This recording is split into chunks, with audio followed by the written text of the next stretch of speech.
자, 준비됐죠? 우리 40분뿐이 없는데 40분 동안에 오늘 히브리서 1장을 마칠 수 있기를 바랄게요. 40분 내에 히브리서 1장을 마쳐야지 좀 진도 좀 나가지. 이렇게 해서는 뭐 정말 끝이 없이 히브리서 마치려면 한 5년 그럴지도 모르겠어요. 지금 얼마나 오래 했습니까? 지금 아직도 1장을 못 끝냈는데. 자, 기도하겠습니다. 하나님 감사합니다. 저희들 더운 여름이지만 주님께서는 우리에게 또 우리의 육체적으로 또 평안할 수 있도록 또 에어컨도 있고 또 시원한 공간 속에서 여러 가지 문명의 유익들을 사용하면서 더 하나님 말씀을 잘 배울 수 있는 그러한 형편들을 허락해 주셔서 진심으로 감사합니다. 오늘 저희들도 가정으로 돌아가기 전에 또 하나님의 말씀으로 마무리하고 또 돌아가길 원합니다. 저희도 오늘도 주의 말씀을 직접 대하는 저희들로 하여금 주님의 뜻을 분명히 알게 하셔서 이렇게 말씀을 바르게 또 계속 연구하는 과정 가운데 저희들의 믿음이 깊어지고 흔들림이 없도록 하셔서 많이 요동하는 이 시대 가운데에서 하나님의 분명한 영원한 진리를 붙들고 달려가는 복된 주의 백성들로 인도해 주시기 원합니다. 오늘도 종을 긍휼히 여기시며 인간의 말들은 나지 않게 하시고 하나님께서 기뻐하시는 말들과 가르침으로 주의 보혈로 사신 주님의 양들을 또 오늘도 바르게 인도하는 시간들이 되게 하여 주옵소서. 주님께 부탁드리며 예수님 이름으로 기도합니다. 아멘. 지난주에 보면은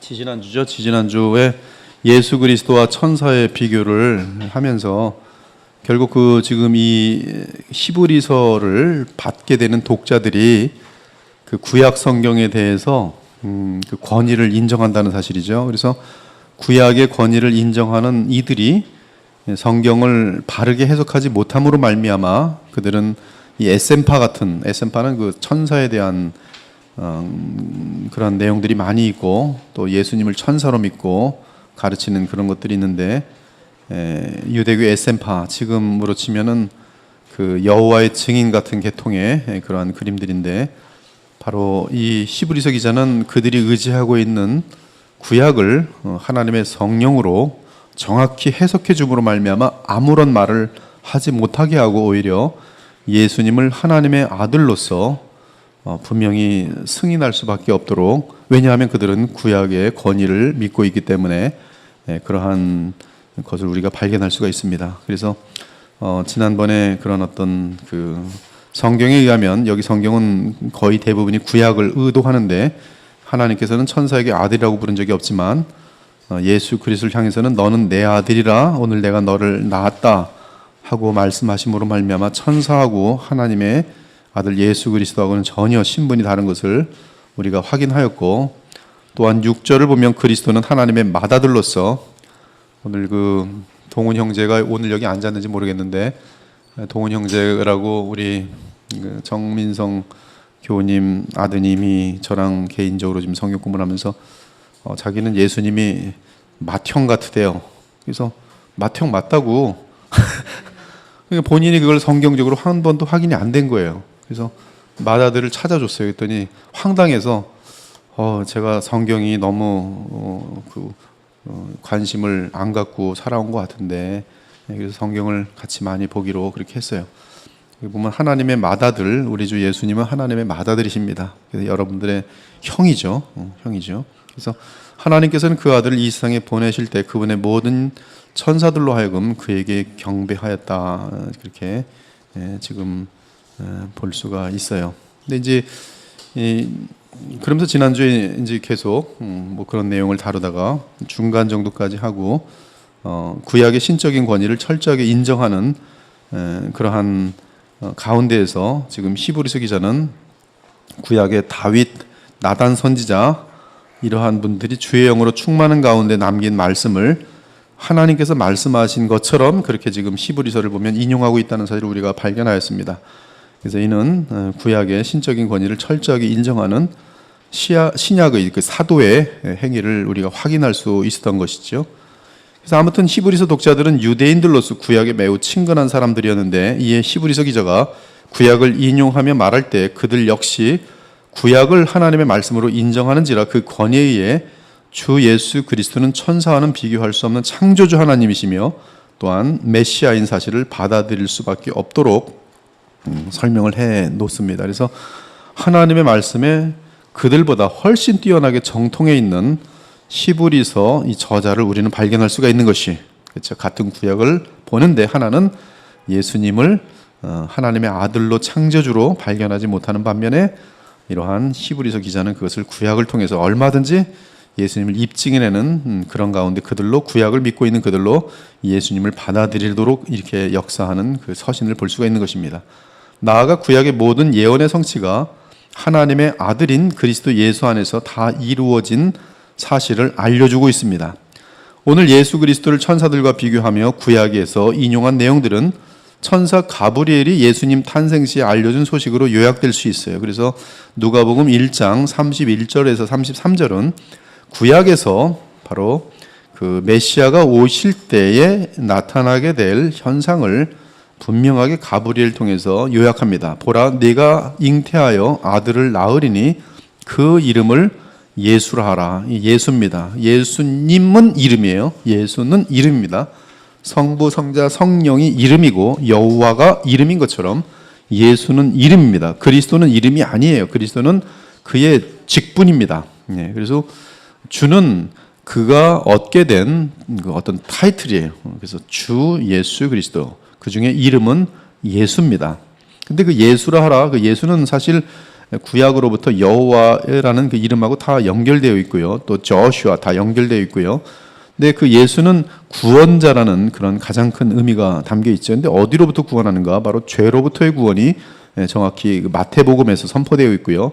그런데 그 예수는 또한 이 누가복음에서는 그가 큰 자가 되고 지극히 높으신 이의 아들이라 일컬어질 것이요 주 하나님께서 그 조상 다윗의 왕위를 그에게 주시리니 하나님의 나라의 왕으로서의 분명한 그 선포 내용이 가브리엘 통해서 나타나고 있습니다. 즉 다윗의 왕위를 영원히 이어갈 그 왕, 또 지극히 높으신 이의 아들이면서 이 땅에 오셔서 다윗의 왕위를 영원히 이어갈 그 왕, 그리고 33절에 보면 야곱의 집, 하나님의 백성의 집을 영원히 왕으로 다스리실 그 왕.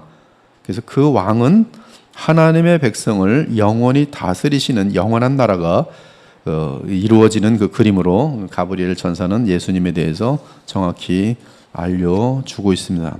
그것이 지난주에 다뤘던 그런 내용이고요. 근데 이제 조금 내용을 곁들여 가서 그 이제 원어의 그 중요함이 또 이제 이럴 때 의미가 깊은데요. 여기 보면은 그 5절과 6절이 여러분에게는 잘 안 보이겠지만 그 이 원어로 보면 여기 끝에 보면 점이 이렇게 있어요. 점이 있는데 여긴 점이고 그 앞에는 요건 뭐라 하든 요건 점이 좀 이게 하여튼 콜론으로 돼 있는데요. 이게 이어지는 뜻이거든요. 그래서 5절에서는 여기 보면은 어떤 천사들에게 이제 과거형으로 돼 있어요. 여기 천사들이고 여긴 하나님의 아들이고 여기 보면 에이펜 이렇게 되는데 여기 보면 그 과거형입니다. 과거형. 그래서 이거는 레고라는 그 헬라어에 과거형으로 적혀 있으면서 과거에 언제 그 천사들에게 말한 적이 있느냐. 근데 말 내용은 이제 여기에 되어 있어요. 누가 너를 나의 아들이라. 그리고 이날 내가 너를 낳았다. 그리고 또 말씀하시기를 여기 and again 그렇게 되어 있는데요. 나는 그리고 여기 정확하게 미래형으로 되어 있습니다. 미래형으로 되어 있으면서 I'll be a father to him and he shall be a son of me 이렇게 되어 있는데요. 근데 개역 개정을 보면 6절에서 개역 개정은 이것을 이제 6절에서 그 미래로 해석합니다. 즉 그 이 첫 번째 아들을 다시 데리고 오실 때 이것을 개역 개정은 미래로 해석하면서 그때 미래 때는 천사들이 그를 경배할 것이다 이렇게 그 미래형으로 보는데, 사실 보면 그 원어로 보면은 그 5절과 6절이 연결되어 있고요. 그리고 그 앞에 있는 그 내용에서의 어게인이 계속 그 문장 속에서 이어지면서 하나는 과거고 하나는 미래고, 그리고 6절에서는 이제 현재 진행되는 어떤 사건을 얘기를 하면서 그 지금 그 첫 아들 맏아들이 이 세상에 보내어질 때에 모든 천사들이 그를 경배한 사건에 대해서는 바로 이 또 다시라는 말은 이 뒤에 붙는 것이 아니라 지금 이 말을 세 가지의 종류로 지금 말을 하고 있는 것을 문장 속에서 볼 수 있어요. 그래서 지금 그 개역 개정이 거기서는 지금 오역을 한 것을 쉽게 발견할 수 있습니다. 그래서 하나님께서는 이 사건에 대해서 말하고 또 말하고 또 말하기를 지금 이 땅에 오신 그 첫 번째 맏아들에 대해서 하나님의 천사들이 그를 경배한다 해서 여러분의 그 개역 개정은 상당히 그 미래적으로 되어 있는데 그것을 현재적으로 봐야 되는 그런 부분들이 있어요. 이거는 뭐 여러분에게 적용할 만한 뭐 큰 내용은 아니지만 그러나 정확하게 그 의역이 되어 있는 것을 알 수가 있습니다. 제가 그 대한 성서공회 그 아는 분이 있는데 국장이신데 가서 좀 얘기를 한다 그러면서 계속 까먹었어요. 저번에도 만날 기회가 있었는데 얘기를 꼭 했어야 되는데 갑자기 만났는데 뭐 히브리서 1장 6절이 이게 어게인이 뒤로 가야 되고 앞으로 가야 되고 뭐 그러려니까 못한 것 같은데 다음에 꼭 해야 될 것 같습니다. 하여튼 이런 것들도 작은 사건이지만 사실은 그 성경의 의도가 지금 히브리서 기자가 말하는 게 분명히 보이거든요. 여기 어게인이 어떻게 쓰이고 있는지. 근데 그 어게인을 여러분 개역 개정을 보면 뒤로 뺐다는 것이죠. 그래서 이게 미래형으로 되어 있어요. 심판 날에 마치 천사들이 그 경배할 것으로 되어 있지만 사실은 이 사건은 예수님이 태어나실 때, 이 세상에 오실 때, 맏아들로 오실 때 사람의 몸을 입고 오신 자체가 맏아들입니다. 맏아들로 오실 때 그때 보면 천사들이 그 예수님을 영접함으로 그분은 하나님의 아들인 사실이 지금 입증되고 있는 것이죠. 아무튼 주 예수 그리스도께서 하나님이시지만 그 영광을 버리고 사람이 되셨을 때나 죽기까지 아버지 하나님을 순종하여 십자가에서 보혈을 흘리시며 맡으신 사역을 감당하셨을 때나 주 예수 그리스도는 한결같이 영원토록 천사의 경배를 받아 마땅한 존재였습니다. 그래서 예수님은 태어날 때부터 그가 시험 받을 때도 마찬가지고요. 계속 그 천사의 경배를 받는 모습을 보게 됩니다. 그리고 계시록 5장을 보도 마찬가지 천사들이 그 주 예수 그리스도를 경배하는 모습을 정확하게 볼 수가 있어요. 특히 사람이 되어서 주의 백성의 구속을 감당하신 임마누엘의 하나님 주 예수 그리스도는 지극히 높은 보좌에 지금 앉으셨는데 앉으심으로 말미암아 지금 이미 천사의 경배를 받고 계시고 또한 영원히 받으실 것을 분명히 알 수가 있습니다. 그래서 누가복음 2장 13절을 한번 보도록 하죠. 누가복음 2장 13절.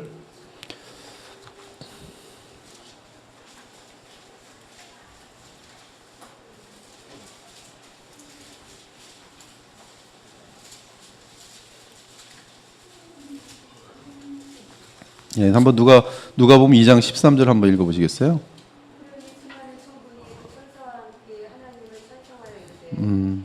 그렇죠. 여기 보면 천사들이 그 예수 그리스도를 지금 인하여서 그 찬미하고 경배하는 모습이 나타납니다. 그 다음에 예수님이 시험 받으실 때도 보면 마태복음 4장 11절 다 마치고 나서 어떤 일이 발생하는가? 마태복음 4장 11절에 보면은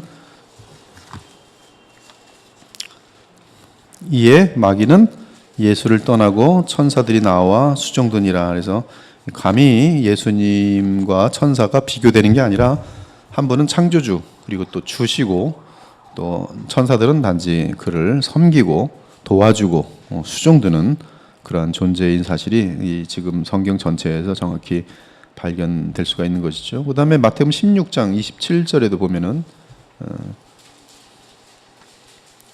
인자가 이제 재림하실 때도 천사들을 데리고 오십니다. 그래서 천사들이 지금 그 예수님을 모시고 그렇죠, 모시고 오는 내용들이 분명히 나타나고 있어요. 그리고 그의 심판을 도와주는 내용이 마태복음 16장 27절에도 나오고요. 그다음 마태복음 26장 53절 같은 데도 보면은 예수님께서 그 십자가를 지시기 전에 조금도 무력을 사용하지 않으십니다. 그래서 베드로가 말구의 길을 내리실 때 너 왜 이러냐? 여러분 지금도 이 기독교를 힘싸움으로 착각하지 마십시오. 지금도 보면 무슨 어떤 당이 지금 정권을 잡아야지 한국 기독교는 살아남을 수 있고 그렇지 않으면 무너지고 이것은 지금 어떤 인간의 무력에 의해서 기독교의 존재가 마치 결정 날 것처럼 그렇게 생각하는데 그렇지 않습니다. 지금 우리는 지난번에 다룬 것처럼 기독교는 여러분의 삶의 힘이에요. 진리의 힘입니다. 여러분들이 죄를 이기고 바르게만 살아보십시오. 그리고 바르게 사는 사람이 지금 이 한국 땅에서 5%만 되면 한국 뒤집어집니다. 로마 제국이 무너지는 데는 크리스찬들이 이렇게 많지 않았어요. 그러나 소수의 무리지만 엄청난 진리에 따라서 거룩한 삶을 살아냈습니다. 근데 지금 우리가 정말로 특이하게 탁월하게 하나님의 말씀을 철저하게 살아낼 수 있는, 그래서 예수님을 온통 닮아 있는 그런 사람들이 된다면, 저는 지금 있는 멤버로도 기도원에 300용사 가지고 수십만의 연합군들을 다 무찌를 수 있는 것처럼 여러분들은 하나님의 그 영적인 군사로서 조금도 하자가 없어요. 여러분과 함께 누가 있냐면 천사들이 역사하기 때문에요. 그 힘의 이 싸움들이 아니에요. 여러분들이 그냥 얼만큼 예수님을 향하여 정말 마음이 온통 헌신되어 있는가. 예수님은 지금 입김으로, 심지어 콧김으로 마귀와 모든 흑암의 세력을 단 1초에 그냥 제거하실 수 있는 분입니다. 제거하지 않는 이유는 지금 하나님의 백성들을 연단시키시고 더 우리가 인간들이 생각할 수 없는 더 깊은 위대한 것들을 우리에게 주시기 위해서 지금도 약들이 진행되는 것처럼 보이고 마치 선이 무력한 것처럼 보일 뿐이지, 어둠이 빛을 이기는 걸 본 적이 있습니까? 네, 없어요. 비진리가 진리를 이기는 것으로 여러분 오해하지 마십시오.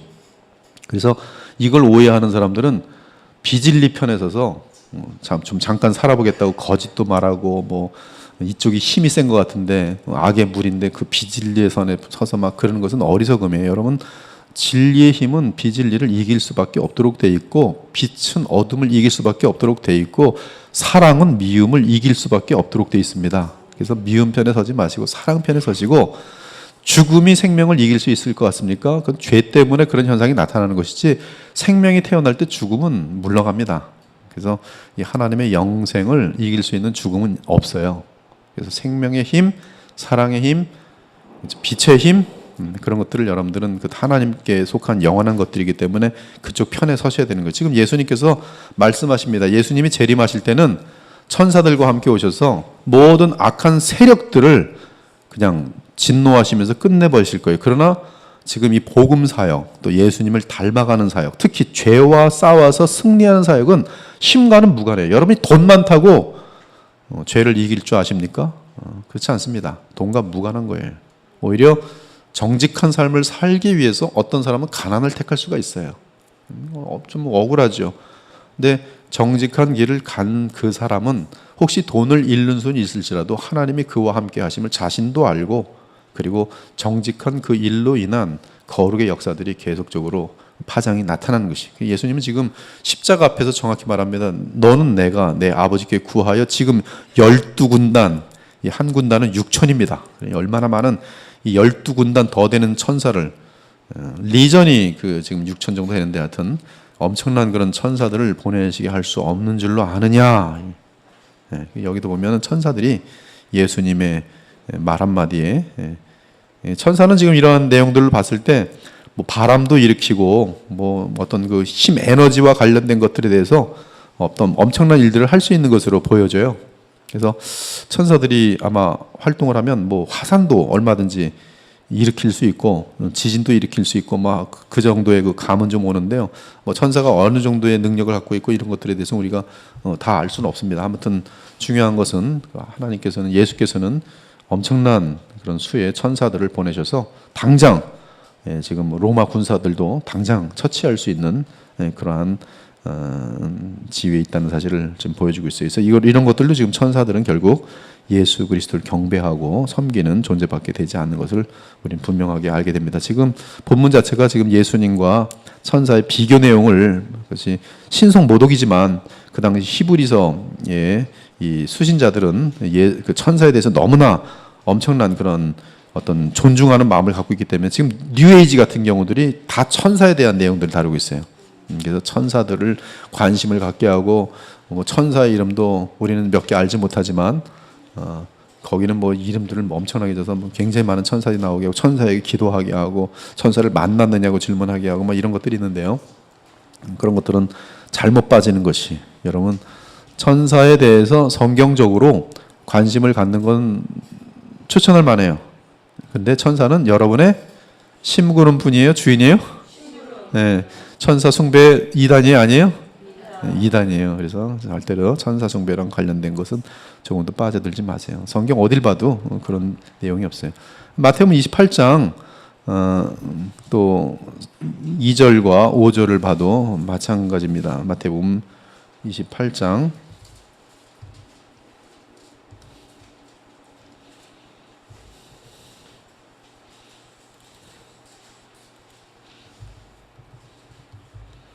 28장 2절.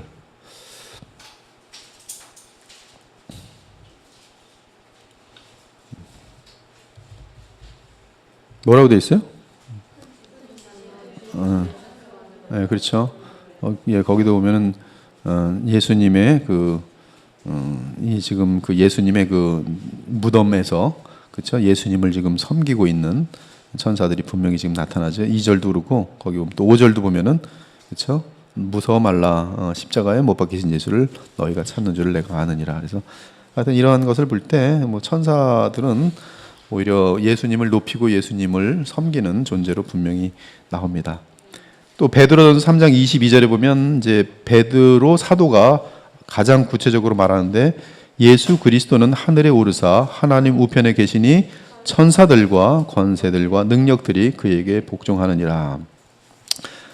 이제 1장을 마무리하면서 예수 그리스도를 알아야 하나님을 안다. 이것이 되게 중요해요. 예수 그리스도를 알아야 하나님을 안다. 인간 피조물들은 창조주 하나님을 알 수가 없습니다. 더더욱이 죄인된 존재들은, 죄라는 것은 하나님과 우리 사이를 완벽하게 갈라놓는 거기 때문에요. 죄라는 것은 하나님께는 반역의 세력이기 때문에 조금 더 허용이 안 됩니다. 그래서 죄가 있는 것은 하나님께, 조금만 죄도 하나님께 갈 수가 없어요. 그 죄 때문에 그냥 타버립니다. 영원히 타버려요. 그래서 이 죄는 전혀 갈 수가 없는데, 그 하나님을 인간이 무슨 수로 알겠어요? 그리고 하나님은 영원합니다. 하나님은 영원하고 인간은 한계가 있죠. 지식도 하나님은 영원합니다. 영원하고 무한해요. 그래서 우리에게 하나님께서 하나님을 알 수 있도록 어떤 그 감각을 주셨는데, 어떤 생각을 주셨는데, 그 하나님은 일단 제일 중요한 개념이 뭐냐면 영원, 그다음 하나는 무한. 이것이 그 하나님에 대한 누구나 그냥 생각이 있는 존재라면, 그리고 이런 것들은 뭐 숫자 같은 데도 다 반영이 돼 있어요. 그렇죠? 뭐가 최대의 숫자입니까? 최대의 숫자 한번 아무나 말해보세요. 최대의 숫자가 없죠. 무한하죠. 무엇이 최소의 숫자입니까? 가장 작은 단위가 무엇입니까? 백분질? 아예 천분질이 더 작지요. 아예 만분질이죠. 이것도 무한해요. 그래서 하나님의 속성들에 반영되어 있는 것들이, 이 시간에 속한 인간이 또 한계를 가지고 있는 피조물이 하나님을 알고, 또 그의 생명도 마찬가지인데 사랑도 마찬가지고요. 이게 만약에 끊어지면요, 이건 다 그냥 공중에 떠돌게 되고 아무것도 몰라요. 지식도 그렇습니다. 지식도 하나님과 끊어지면 이들이 갖고 있는 지식은 단편적인 지식으로서 불완전하고, 그리고 아무것도 모르는 거예요. 그래서 인간들은 사실 아무것도 모릅니다. 근데 오직 사람이 하나님과 연결될 때 이 지식을 공급받는 것이죠. 공급받아서 그분의 지식으로 말미암아 아는 것이에요. 근데 여러분들은 지금 그리스도 안에서 하나님의 지식을 따라서 생각을 할 줄 알아요. 여러분도 대단한 존재예요. 그래서 여러분은 본 적도 없는데 이 세상이 어떻게 지어졌고 무엇을 향하여 가는지 알고 있는 거예요. 그 지식은 인간이 알아낼 수 있는 지식이 아닙니다. 그래서 하나님이 자신이 가진 무한한 지식을 가지고 계시라는 방편을 통해서 유한한 존재에게 알려주셨기 때문에 가능한 것이에요. 근데 이러한 하나님과의 교통이 없이 감히 시간과 한계를 가지고 있는 유한한 존재가 무한을 알아보려고 하고 영혼을 접해보려고 하는 것은 그것은 그냥 무한한 오류밖에 나오지 않아요. 그래서 여러분 그 예수 그리스도 중보자라는 존재가 얼마나, 근데 이 중보자는 하나님의 세계의 한 분이셔야 되고 그 다음에 이 시간과 한계 속에서 또한 연결될 수 있는 분이기 때문에 사람이어야 되는 거예요. 그래서 이 기독교의 참 사람이면서 참 하나님이신 예수님만이 우리로 하여금 그 영원한 지식을 알게 하고 무한한 지식을 교통하게 하고, 그리고 우리가 새 하늘과 새 땅에 들어가도요 이 갭은 영원히 쫓아가지 못해요. 그전 의존해서 배울 뿐이에요. 의존해서 계속 알아갈 뿐이에요. 의존해서 완전한 지식을 계속 쫓아가지만 그럼에도 하나님은 무한하고 영원하기 때문에 우리 인간에게는 무한히 쫓아가도 그래봤자 이 바다의 그 해변에서 컵 가지고 모래 끄집어내는 것뿐이 안 되는 거예요. 이거 몇 번 퍼내면 될까? 여러분 이 우주 속에 있는 이 지구 속에 있는 모든 이파리들을 여러분이 다 뗀다고 합시다. 내가 이제 평생에 영원히 이파리를, 시간이 많으니까 이파리 떼자. 조그만 이런 꽃 같은 것도 이파리가 띄고 얼마나 걸릴까요? 여러분들이 이 땅에 있는 모든 이파리. 근데 이파리 또 나와요. 그럼 뭐야? 영원히 시간이 아무리 많아도 여러분 다 알 수도 없고 뗄 수도 없는 거예요. 그게 하나님의 세계입니다. 바다에 모래 한번 가서 봤는지 모르겠어요. 모래 이렇게 있는데 파보면 또 모래가 또 좁아요.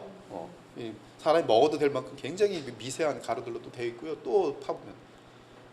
근데 그런 모래가 또 세상을 보면 또 얼마나 많은지 몰라요.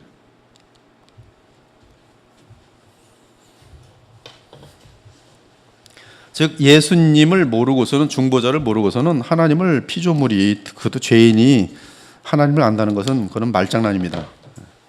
근데 그것이 바로 세상 종교고, 그 아주 그 과학자라고 하는 자들이 그 하나님을 평가해 보려고 하는 시도이고요.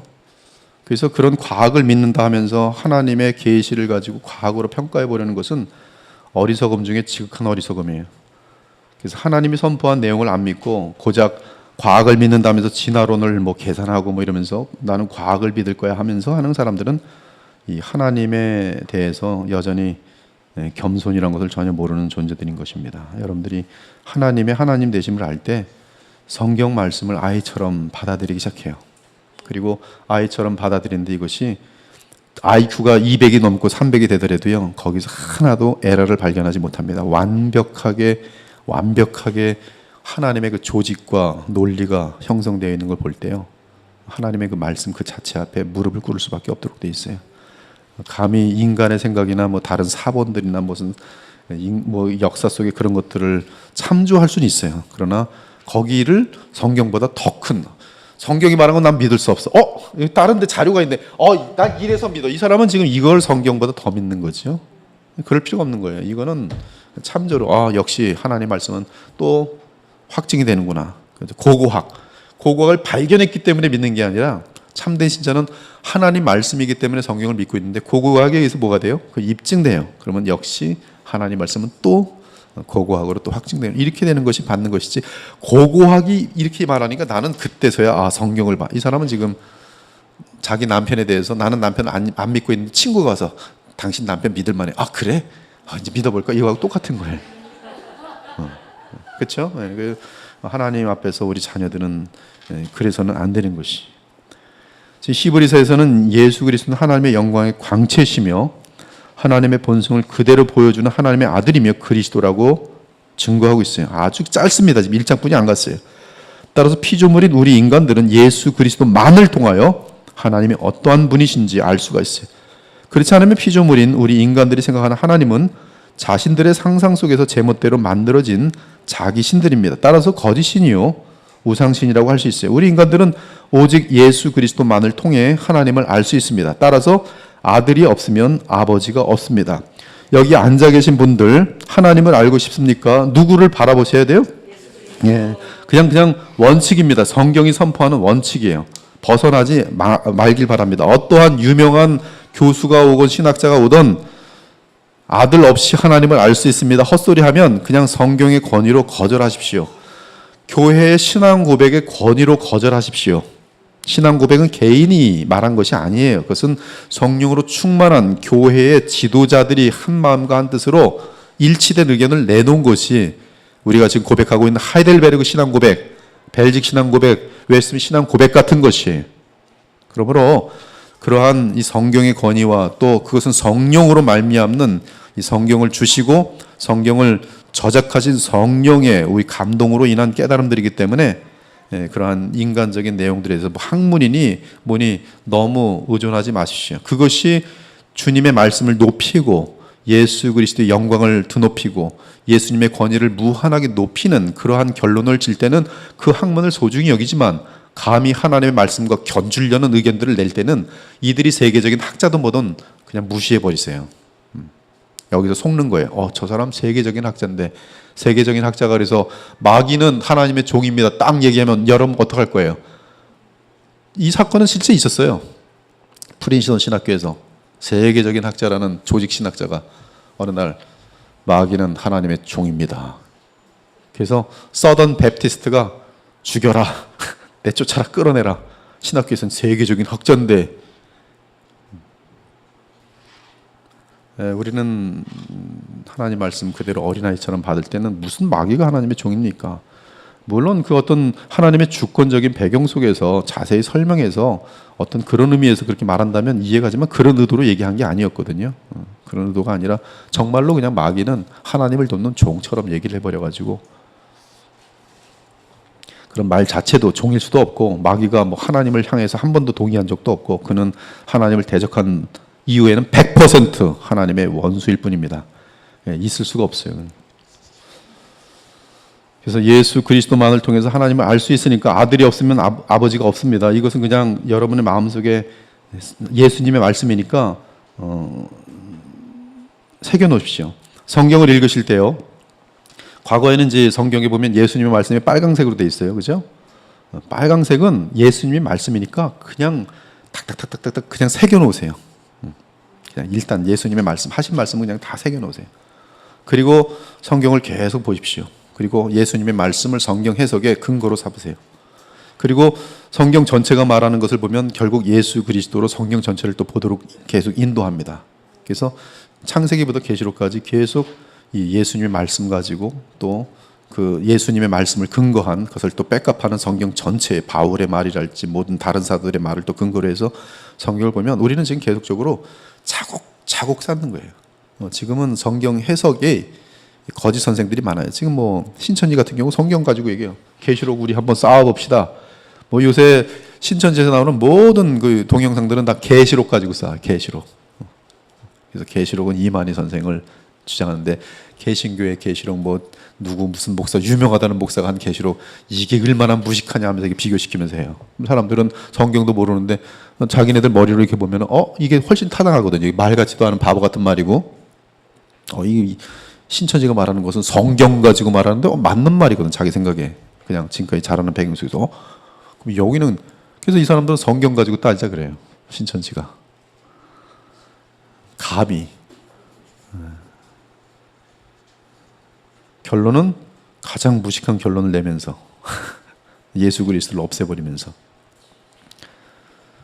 왜 그런가? 우리가 말씀 위에서 차곡차곡 하나님의 계시에 따라 겸손하게 쫓아가지 않아서 그래요.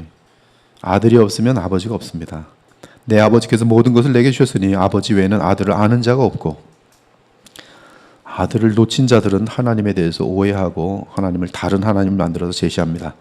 아버지 외에는 아들을 아는 자가 없고 아들과 또 아들의 소원대로 계시를 받은 자 외에는 아버지를 아는 자가 없느니라.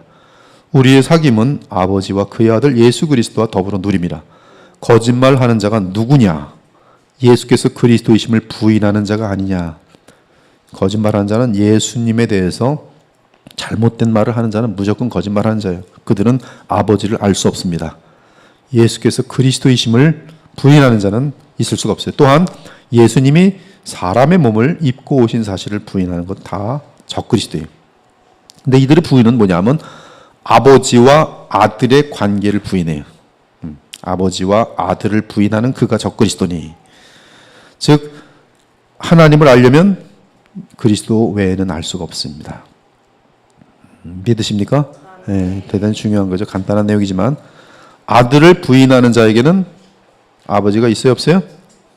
그러므로 이슬람에서 하나님을 알 수 있어요, 없어요? 없어요. 아들이 없어요. 십자가가 없어요. 이게 예수님 말씀이고 성경 말씀이란 말이에요. 타종교에 없어요. 불가능합니다.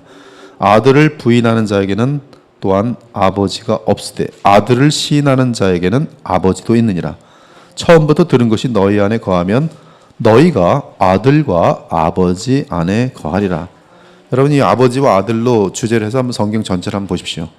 그리스도 없이는 우리 인간은 하나님을 알 수가 없어요. 아버지가 아들을 세상의 구주로 보내신 것을 우리가 보았고 또 증언하노니 누구든지 예수를 하나님의 아들이라 시인하면 하나님이 그의 안에 거하시고 그도 하나님 안에 거하느니라. 네, 엄청난 내용이죠. 만일 우리가 사람들의 증언을 받을진대 아들에 대한 하나님의 증거는 더욱 크도다. 거기 그 내용은 없지만 분명히 그 내용이 거기 담겨 있어요. 문맥 속에서. 즉 아들에 대한 하나님의 증거는 더욱 크도다. 하나님의 증거는 이것이니 그의 아들에 대하여 증언하신 것이니라. 그러므로 아들을 믿지 않는 것은 증언하신 하나님을 거짓말장이로 만드는 것이. 그러므로 아들이 없는 자는, 예수님을 영접하지 않은 자는, 예수님과 연합되지 않은 자는 성령의 일을 알 수도 없고 하나님의 일을 알 수가 없어요. 그들은 그냥 헛소리 하는 거예요. 그래서 다른 철학자들하고 다를 바가 없습니다. 하나님의 아들을 믿는 자는 자기 안에 증거가 있고 하나님을 믿지 아니하는 자는 하나님을 거짓말하는 자로 만드나니 이는 하나님께서 그 아들에 대하여는 하나님도 증언하시고 또한 하나님이 보내신 성령께서 증거하십니다. 그래서 아들을 아는 자는 사실은 성령의 역사로만 가능해. 여러분들이 지금 아들을 안다면 예수님을 참 하나님이요 참 사람으로 마음속에 받아들여지고 그분이 나를 위하여 십자가에 돌아가신 사실을 그대로 믿고 알고 있다면 그것은 여러분이 IQ가 뛰어나고 여러분들이 남들보다 달라서가 아니라 하나님의 은혜 가운데 여러분에게 성령이 임하셔서 성령께서 여러분을 조명하여 주시고 하나님이 그것을 알려주심으로 여러분들은 그것이 의심되어지지 않고 받아들여지고 그것을 누릴 수가 있게 되는 것이. 그리고 참 지식이기 때문에 그 지식은 실제적인 효력이 나타납니다. 예, 물을 이렇게 마시면 참 지식에 의하면 이 물을 마시면 물을 마셨기 때문에 갈증이 사라져요. 지식입니다. 그것은 사실대로 진행되게 돼 있어요. 그러므로 예수님에 대한 지식이 참 지식이 일진데 그분 안에서 우리는 하나님과의 교통이 실질적으로 발생하는 것이. 그래서 우리는 그 하나님과의 교통 가운데 이게 공상이 아니란 말이에요. 영적인 힘을 얻고 거룩한 힘을 받게 되고 그리고 예수님을 닮아가게 되고 세상이 전혀 알지 못하는 새로운 세계 가운데 정말로 임하는 거예요. 아무리 그 디즈니랜드에 대해서 듣고 그런 거하고 직접 가서 보는 거하고 틀린 거예요. 근데 우리가 하나님을 알고 그리스도 안에서 하나님을 교통해 본 사람들은 그거는 그냥 그거예요. 안 가본 사람은 몰라요. 그래서 그 말 하는 거예요. 너희 안에 증거가 있다. 목사님 저 지금 무슨 얘기인지 모르겠는데요. 그 사람은 지금 증거가 없는 거예요. 여러분 안에 성령의 증거가 있어요. 예수님에 대한 사랑이 있어요. 그래서 아들이 있는 자에게는 생명이 있고 하나님의 아들이 없는 자에게는 생명이 없느니라. 증거는 이것이니 하나님이 우리에게 영생을 주신 것과 이 생명이 그의 아들 안에 있는 그것이니라. 여러분 안에 예수님이 없으면 여러분은 사생자입니다. 여러분 가짜들이에요. 그러나 여러분 안에 예수께서 계시면 여러분들은 바로 하나님의 자녀들이. 예수님이 내 안에 있는지를 어떻게 알 수 있습니까? 그분에 대한 감사와 사랑으로 알 수 있는 것이. 예수 그리스도에 대한 성경의 진술은 조금도 헷갈리지 않습니다. 너무나 명약관화합니다. 그분은 하나님의 아들이시고 후레이마로 만유를 붙들고 계시며 우리의 죄를 오늘도 정결하게 하시고 하나님 나라의 주이시며 왕이세요. 그러므로 우리는 온 마음과 뜻과 생명을 다해 주 예수 그리스도를 믿으며 존귀와 영광과 찬송을 하나님의 아들 우리 주 예수 그리스도께 올려야 할 것입니다. 이렇게 해서 1장을 못 마쳤고요. 다음 주에 히브리서의 그 종말론을 다루게 돼요. 전 히브리서 1장 11절, 12절을 다음 주에 1시간 동안 아마 다루게 되고, 그 다음 주에나 히브리서 2장을 아마 들어가게 될 것입니다. 오늘 여러분들에게 약속한 대로 4시에 맞춰 드립니다. 다음 주는 히브리서 1장 11절, 12절 히브리서 종말론에 대해서 다뤄보도록 하겠습니다. 기도하고 마치겠습니다. 하나님, 오늘 짧은 시간이지만 바른 영원한 진리인 그 진리를 얻는 것이 무엇인지를 오늘 분명하게 보았습니다. 바로 우리 주 예수 그리스도만이 진리시며 그 아들 안에 하나님을 알 수 있는 유일한 길이 있음을 오늘 분명히 선포받았습니다. 저희들로 하여금 하나님을 아는 것이 우리에겐 가장 소중한 사명일진데, 주님을 알기 위해서 더욱더 예수 그리스도를 마음을 쓰고 알아갈 수 있는 저희들 되게 하시며, 그러므로 주께 성령을 구하는 저희들이 될 수 있도록 도와주옵소서. 우리의 짧은 평생이 하나님을 알아가는 그 영광된 자리에 또 있게 되었으니, 이 시간을 헛되이 낭비하지 아니하고 항상 쉬지 말고 기도하면서 또 말씀을 가까이 하면서 에녹처럼 주와 동행하며 살아가는 거룩한 주의 백성들이 되게 하여 주옵소서. 오늘도 가정으로 돌아가서 참으로 아내는 주의 말씀대로 남편을 주와 같이 소중히 여기고 또 순종하게 하시고, 또 남편들은 자신의 생명을 다 바쳐 예수께서 교회를 사랑한 같이 아내를 사랑하게 하시며, 우리 자녀들은 또한 부모님들을 존중하고 또 순종하게 하시고, 우리들은 우리의 자녀들을 노엽게 하지 않고 또 주 안에서 또 보육하고 사랑하고 또한 그들의 필요를 채울 수 있는 부모들이 되게 하셔서, 오늘도 우리가 돌아가는 가정이 천국 되게 하시며 가장 사랑이 넘치는 그런 시간들이 되게 하여 주옵소서. 주께서 한 주간 또 승리의 나날들을 보내고 또 주의 거룩한 예배 때 함께 만날 수 있도록 인도하시길 간절히 부탁드릴 때, 살아계신 우리 주 예수 그리스도의 이름으로 기도 올리옵나이다. 아멘. 예, 감사합니다.